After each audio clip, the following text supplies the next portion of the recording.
Today I want to talk about a collision. Over the last two episodes, we have talked about what happens when you stop steering your career, when you have let somebody else take control. Second, we talked about how to find your calling or what you were actually made to do. Those are the two things that build on the collision that we're having today. Is once you know that you've been drifting, and I'll just say that that's a common thing I see with people. They're drifting in their careers. They're afloat with no direction. And once you have a sense of what pulls you, so you realize you're drifting and you realize that you're pulled or your heart pulls you to something different, the next question is really the hard question. That's what we're going to start dealing with today, is what do you do with it? What do you actually do now? So here's what I want you to hear. We're not stuck, right? We that's the thing I hear so often is I'm stuck. Stuck implies you cannot move. This is a willing to be stuck. Most of us, we're competent. We're fairly trusted at what we're doing. We're busy. Not maybe doing the things we want to do, but we're busy. But that is part of all of those things are part of the problem. Nobody comes to rescue high performers, right? We try to rescue the people. As a matter of fact, in corporate America, it's funny. It's funny, really, everywhere. We spend all of our time, leadership spends all of our time on the low performers. Right? You spend all your time with the kids, and you watch what we do in the education system. We spend all of our time with the kids that are performing poorly and not with the ones that are performing at a high level. Same thing is true in the corporate world, right? We spend a lot of time working on the people who aren't performing, and we spend a lot of energy on them. The high performers are just there, right? So if you're somebody who's delivering, you're there, probably not being noticed very much. In a sense, they just keep using you. And I don't mean that using in a bad sense. I mean, you are performing and they're happy you keep performing, right? And so most of the time we don't really hit this wall. Professionals who are performers don't hit a wall. They kind of drift into what we might call maintenance mode, right? One day they look up and they realize they've been executing someone else's vision for years. I'm working on the company mission. I'm working on the vision for the company. I'm working on the vision for Sam or Sally, or whoever runs this machine, right? And they can't remember when it started. Because a lot of times when we come out of school or wherever we enter the world, we have this vision. We have these things we want to accomplish, and it kind of gets numb. And we're so busy doing what somebody else needs us to do, right? So it's not failure. It's not like we have failed. We are performing well, but it is what happens when someone else is setting the structure and not you. So at the end of the day, I have a solution. At the end of this podcast, I have a solution. So let me just say, this is the Company of One podcast. In case you don't know where you are, this is the Company of One podcast. I am Dale Callahan. Here we are not about going out and quitting your job and starting a company. Sure, some people do that. That's not the goal, though. We're not about blaming the system or talking about how evil corporate America is. But we're just about you putting your hands back on the wheel and taking control, whether it's to move up in corporate America and the job you are in, to move over to some other opportunity in some other company, or to just move out and do your own thing. Either one of those is you taking control. So first of all, let's jump in and talk about the fact that you are the company of one. Right? This is kind of the core thing, is every real business has direction. Every real business has direction. They have a revenue target. They have defined customers. They have a growth strategy. They may not be really set in concrete, but there's some kind of strategy right there, right? And there is a way that they measure progress, and usually it's through profit. It may be other things. Most professionals don't have any of those, right? We are measuring progress usually when we get the 2 or 3% raise, or when we get this promotion. And when I talk to people about promotions, usually it's just very, very common that they're saying, well, that's about 5 years away. In 5 years, I hope to. In 5 years, I expect I will get. And it's this long time frame. I mean, 5 years is a long time. And it used to not be, maybe, but I think it's always been a long time in the corporate world. We used to think about 30-year corporate engagements, and that's not true. I don't even know if it was really true then. We always say the way things used to be, right? But I don't know what was really true. I do know what people pay for in the corporate world is they pay to have their problems solved. And me and you, we're problem solvers, right? They pay us money to do something. And when we quit doing it, they don't pay us. Or when they no longer need it done, they don't pay us. Or maybe when they don't realize that we are doing it, they don't pay us. But most professionals have not defined their targets, like profit. You'll hear companies always say, hey, we want to sell X number of widgets. We want to hit this profit level. We have this strategy. We're going to use social media. We're going to use the commercials, whatever it is. Most professionals don't have that.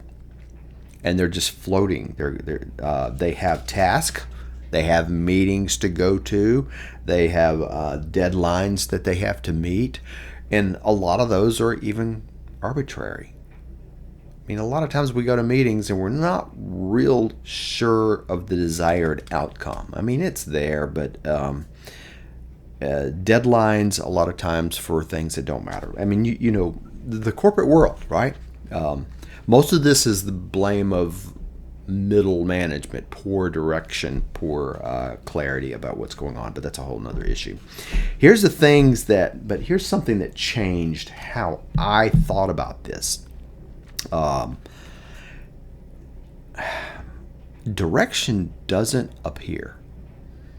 It doesn't come out of the sky and appear to you in a vision usually. It gets installed.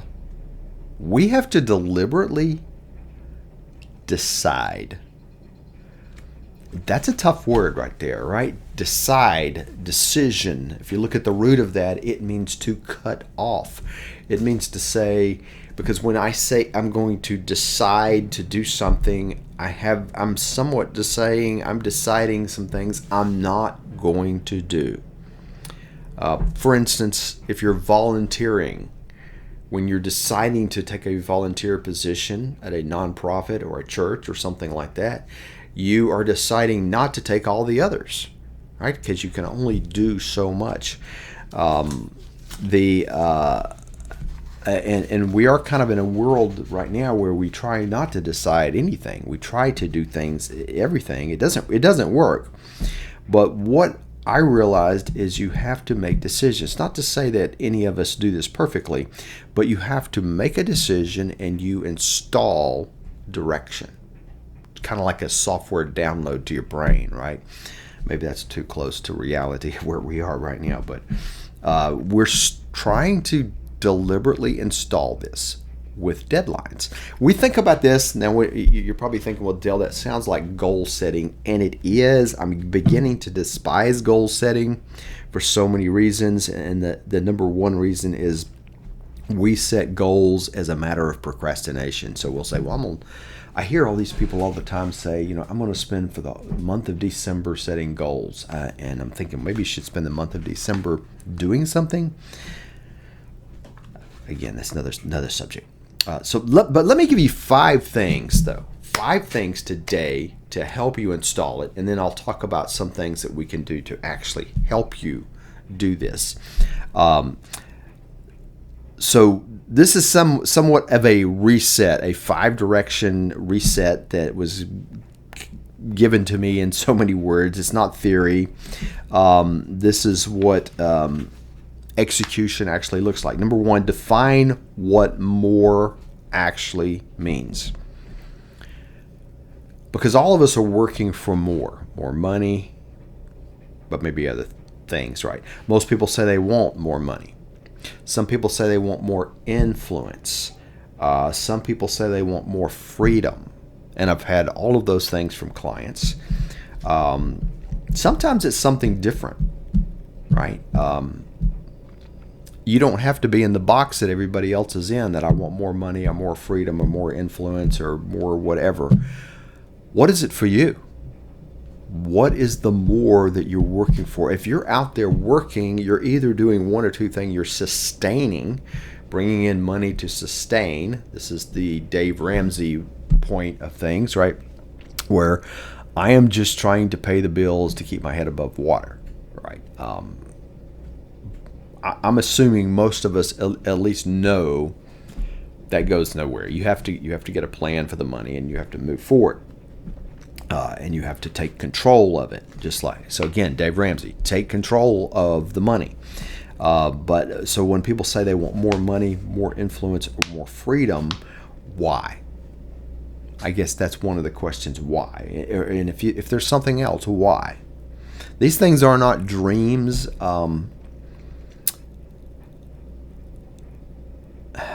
Dreams, they're more specific than that. Right, these are you, and I'm not even going to use the word goals, but these are very specific decisions that you are making. Here's what I am after: more of this. So instead of money, instead of saying, for instance, instead of saying I'm looking for more money, what's that number? How much? Instead of more freedom, what does it look like at Tuesday at 2 p.m.? What does that look like? Instead of saying more meaningful work, what problems are you actually interested in solving? Because right now, probably you are solving somebody else's problems, right? Right now, your more money is decided by somebody else. Right now, your Tuesday afternoon at 2 p.m. is probably decided by somebody else, and so on and so forth. So you have to decide what the more is, what matters to you. And I know this because one of the things that we do in our graduate program is we talk about the $30,000 challenge, that we can grow your income by $30,000 easy. It's just a number. We're picking a number that's big enough and yet small enough, because if I said 1 million, people would check out. But in that $30,000 challenge, I have had clients tell me, I don't care about that. I want my life back. I want more freedom. I want to not be working at 8 o'clock at night every night of the week. So that's the morning. That's the more, right? And it's wonderful to see that clarity when somebody has it, because most people are like, I'm not sure why I'm working. We all want more money, right?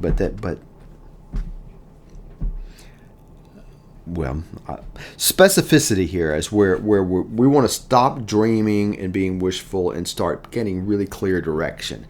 And so if you think about it, if you were your own pilot, or if you get on a plane, let's say you're your own pilot, or maybe we're just going on a vacation. You just don't get in the car and say, well, I'm going on vacation. Or you don't just go to a random airport and jump on a plane and say, well, I'm going on a vacation. Although I've done that in Europe, we just got on a random train, but that was partly my fault. That's a whole nother story too. But that's not the way we do things, right? When we're going to the beach, you got to go the right direction. You got to take the right highway. You've got to bring the right things, right? We're probably not going to bring the big giant overcoat and our snow skis when we're going on a beach trip. So there's a lot of intentionality about a vacation. And you've always heard people say they spend more time planning a vacation than they do taking care of their money, taking care of their career, taking care of their health, anything else. We're not talking about an incredible amount of intentionality. We're just talking about you have to make some decisions. And for some reason, we can make a decision of what we're going to go out to eat for lunch and what we're going to go on vacation, but we have a hard time making a decision I'm not making fun of this. I think this is real. We have a hard time making a decision what we're actually working for. And I think that's just because the culture that we've been taught, we just go to work, somebody else makes the rules.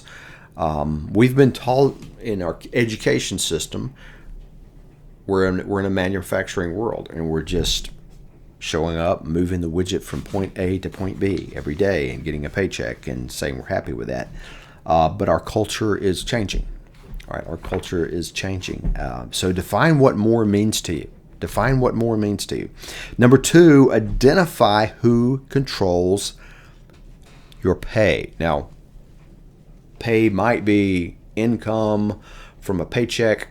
Pay might be your customers out there if you have an independent business. Pay might be in a mixture of those things if I have a day job and have some side income, right? Your real customers, who are they? Who are they directly? Who are they indirectly? Who influences the income?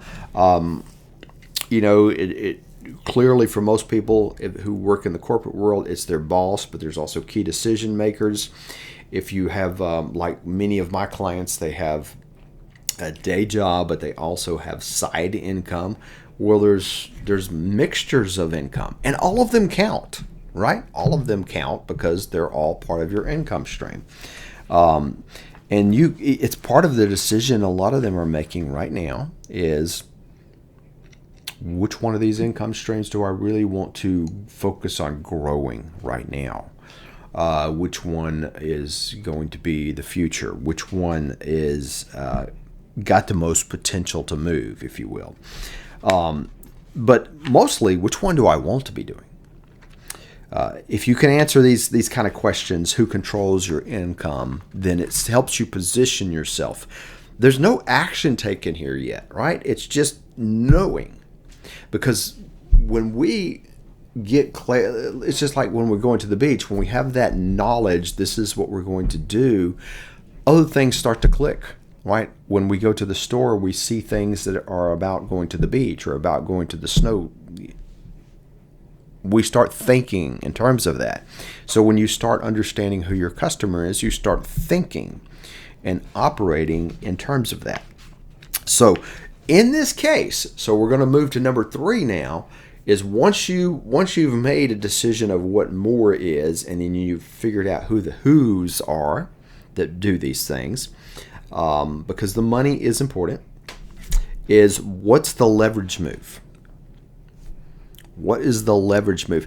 And what we oftentimes do is set goals. We'll have all these goals and all these different things to do, but not 12. 1. Let's just do one thing. What's the real big leverage move? One of the exercises that I do with clients is what we call finding your number in the corporate world. I'm not asking you to do this. I'm just saying this is telling to me. And one thing they will do is look back over their last year and think about what moved the needle. How much activity not how much time, but how much impact to the company financially did this activity have? And they have to measure it. And if you're a salesperson, that's relatively easy. But if you're not, that's a little harder. They get some measurements, and they may have 6, 7, 8 major things they did last year, or 8 major categories, and they put some numbers to it. And it's always super telling when they do this, because they will do activity A, and hey, that had $10,000 worth of impact. Activity B had, $25,000 worth of impact. Activity C had $300,000 worth of impact. And we start looking at, now, not their salary, that's the impact, $300,000 of impact to the company in a positive way. So when we start to look at those things, what moves the needle, one of the things I try to tell these people is those things, if you double your impact on that $10,000 item, you got a $20,000 item. But if you get a 10% improvement on that $300,000 item, a bigger impact, right? We can do the math. It's a $30,000 improvement.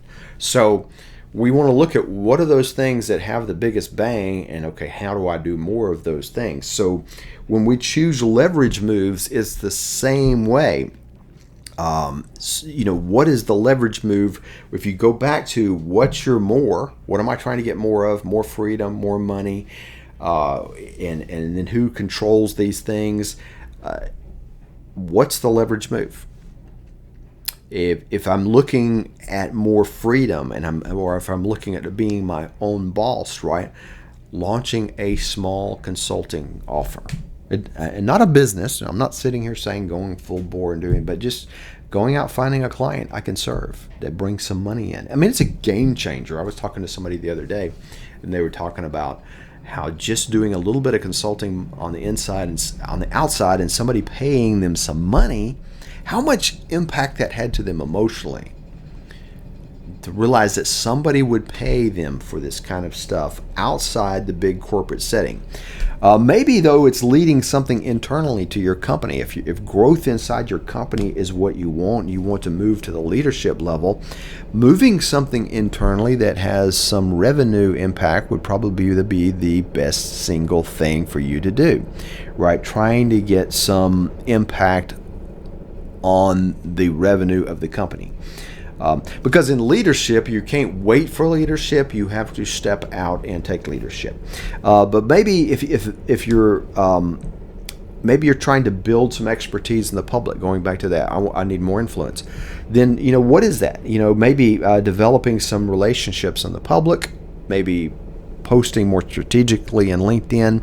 I'm just throwing things out here, right? The point is, once you make some decisions, you think about what's the one thing I can start to do. Not 20, not even 3. What's the one thing I can do to start moving the needle? When we start businesses, this is such a key thing. Is most people who have businesses and small businesses that usually grew outside of having a day job, is they would do something stupid. Simple. I mean, so obvious that it was just, they didn't have to think about it. There wasn't a whole lot of strategy. It's kind of like one bet executed for 90 days has this huge amount of power. And it does. If you keep doing something for 90 days and it's something that moves the needle, then you are really, really unusual, because most of us start, just look at people that start in January 1st a new workout program. Right, they start a new workout program and they last till maybe mid-February. So they can't last 90 days. They're lasting maybe 40 days. Many of them fall off well before then. So if you do something for 90 days, you start to move the needle. So whether it's inside a company, it's outside of a company, it doesn't really matter. So pick something that's a leverage move. Don't overthink it. Just pick the thing, and don't make it the easy thing. I can sit here and type on my computer and do these things. It's got to be a leverage move. It's got to be leverage. And by leverage we mean on almost all of these things it impacts other people, but mostly it's a lever for what you want. Because if you decided I want more money, it's got to be a lever to bring more money, which means it's got to impact more people, because that's where money comes from, other people. If it's more influence, also has to impact people in a way, a meaningful way. Maybe not have money flow, but influential flow or influence flow. I'm not sure how to say that. If it's more freedom, it's got to impact your schedule. So, right, what the lever's got to impact the thing. It's got to be a lever to move those things that you decided up here in number 1. So number 4, now make your value visible weekly. So this is where most talented people disappear.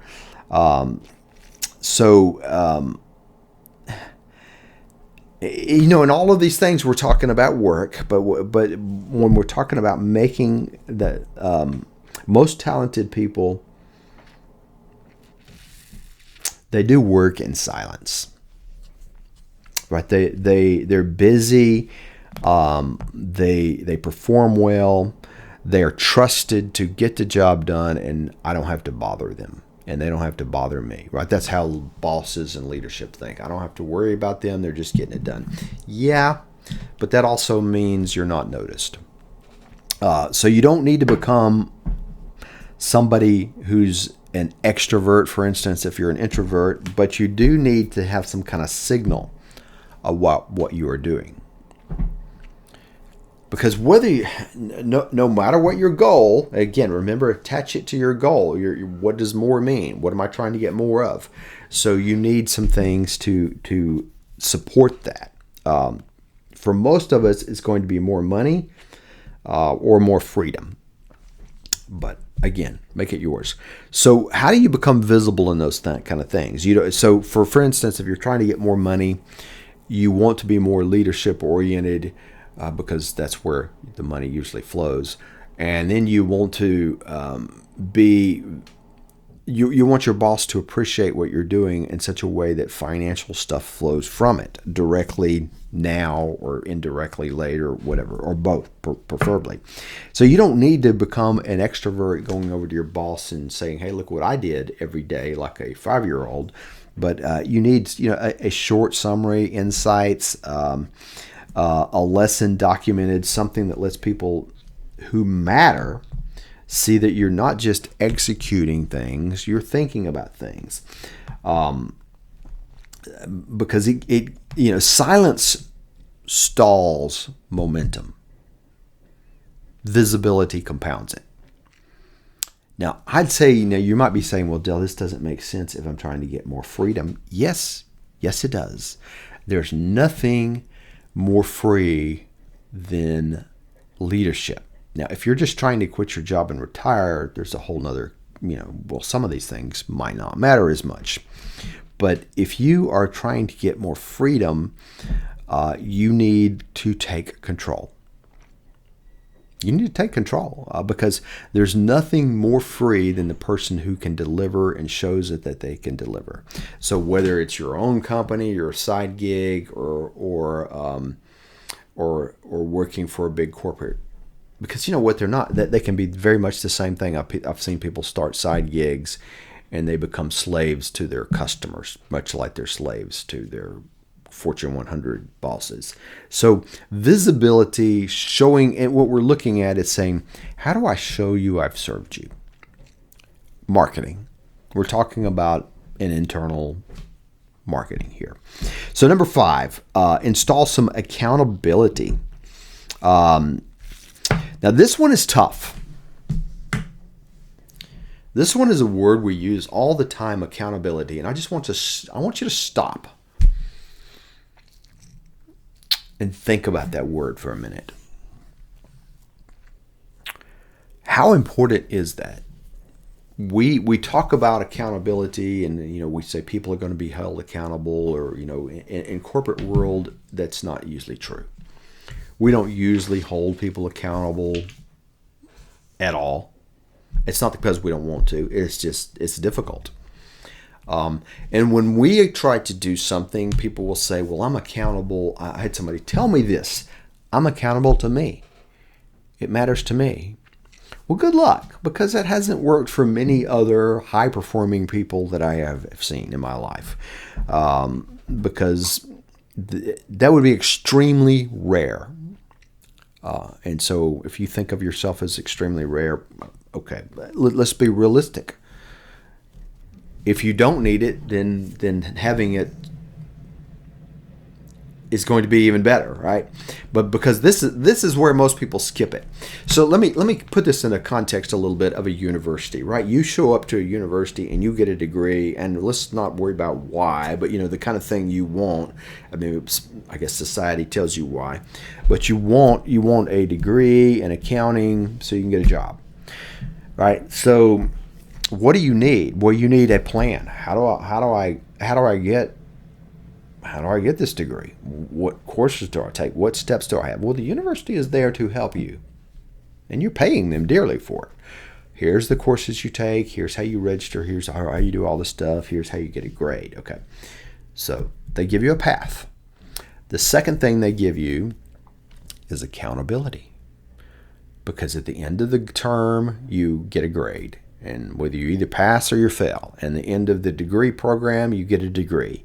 There's accountability. It's just built in. It's part of the system. And by the way, that's one of the biggest things the university has, because guess what? Do you need me to tell you how to learn how to do accounting? Probably you can find that on a million YouTube videos. Can you get the YouTubers out there to provide you accountability? Probably not. Because why does the university make you accountable? I had a client tell me the other day that he said, look, if I don't have real money invested in something, I don't care. I just don't care. And so we see a lot of people who will invest, and they invest at a small level for accountability. For instance, a fitness coach. I'm going to go and I'm going to pay my fitness coach, it's $20 a month or something. I don't know what the fees are, but let's just pretend it's $20 a month. It's not painful at all. We spend more than that on the Starbucks. So if I skip it, I skip it. It's just $20. I just lost it. So what? If I'm paying my coach $2,000 a month, I'm showing up. Right? I'm invested. I have made a decision. And so when we talk about accountability, that's what we're talking about. Most people skip it, and it's the reason why most good intentions expire, because nothing is holding us accountable. The pattern we see constantly, it's been researched, it's been refined, it's been, we've seen the results of this. Because here's what we do is we research, we refine, we create a plan, we wait, we recalculate. The wait is the delay, right? We don't do. And then we delay again. And people don't fail because of a lack of information. They don't fail because of a lack of path. They fail because there is no structure to get them to do the thing they want to do. Accountability. We could go on for this a long time. There's been lots of books, lots of research. We know it's true. And accountability is not a big giant thing. I was just talking about fitness coaches.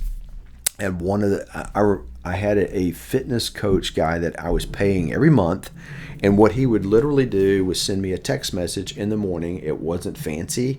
It was his own little hieroglyphics, if you will, of here, do this, and that was it. And I was paying him for it. And he would every now and then say, "How did he go?" And one of the things I didn't want to do, is say, "Well, I didn't get to it today," because it wasn't that it mattered to him. It was that I'm paying him money for this, and it mattered to me. So I was invested.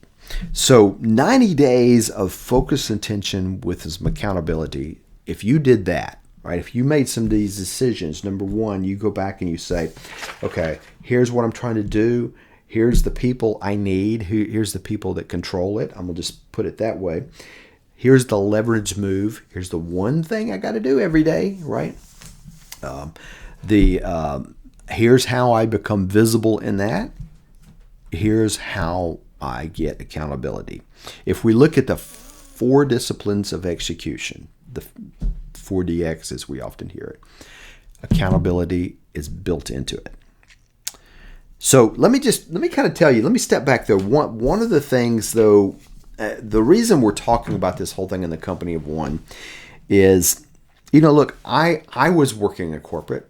I was working for a Fortune 100 company. I had a great title, a great company, I guess a great salary. It was good enough. I was doing as well as anybody else. But I was coasting. I felt it. I knew I was coasting, but I didn't. It was like I'm on a boat and I'm in the middle of the ocean and I'm coasting, but I'm looking around. I'm like, where do I want to go? I could go over here. I could go over here. I didn't know. It's the corporate lobotomy. You got numb. I was just doing my task. I was showing up at my meetings. I was meeting my deadlines. I was doing all the things I was supposed to be doing and maybe more. But I wasn't.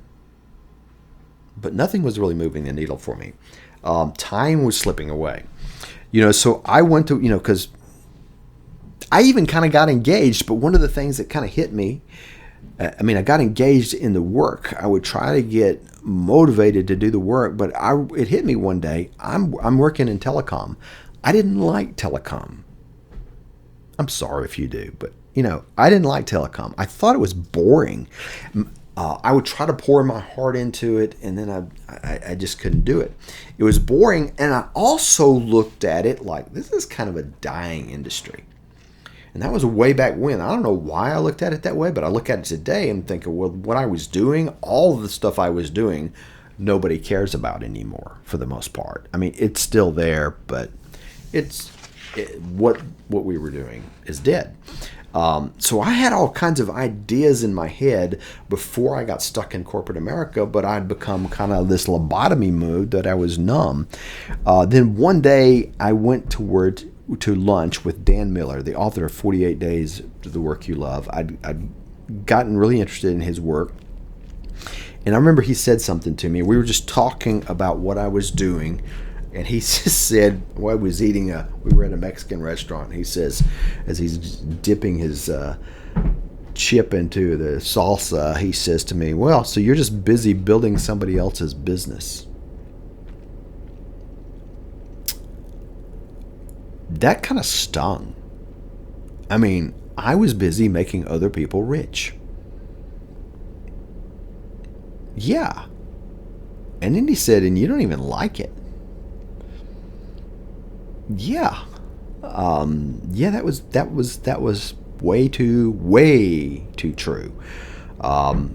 Fortunately, I'm in a different situation today, but I would say some of the reason I'm in a different situation is because of that statement that stung.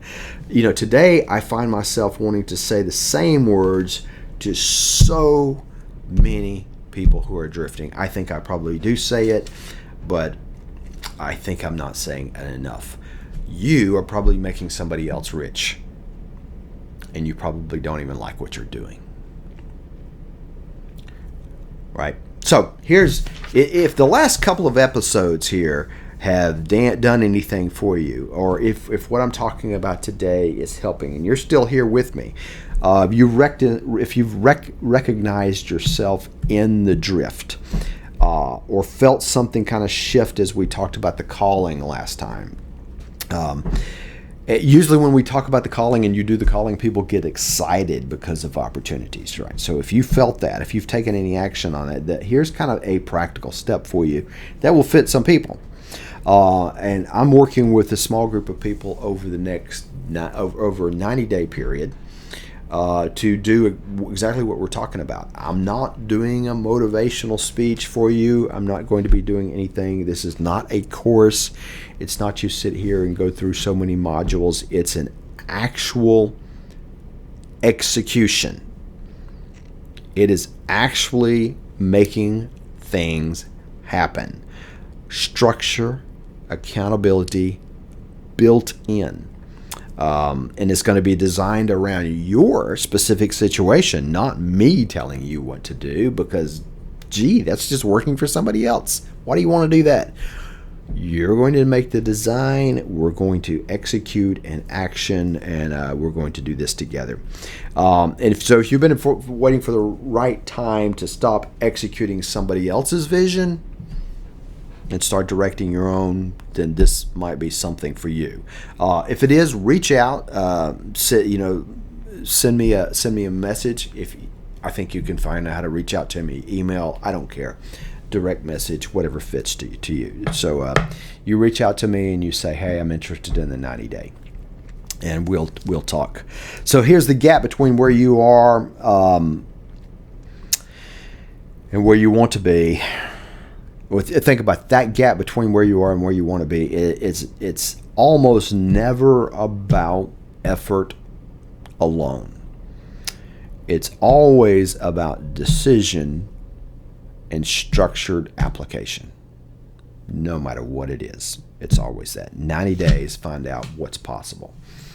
Again, this is the Company of One podcast, and we are not here about helping you quit your job, start a company. We're not about blaming the system or blaming the boss or blaming corporate America. We're trying to help you move up to the thing you want to move to, over to the thing you want to move to, or out to start your own thing, or hey, maybe a mixture of all of them. We want to put you back in control. See you next time.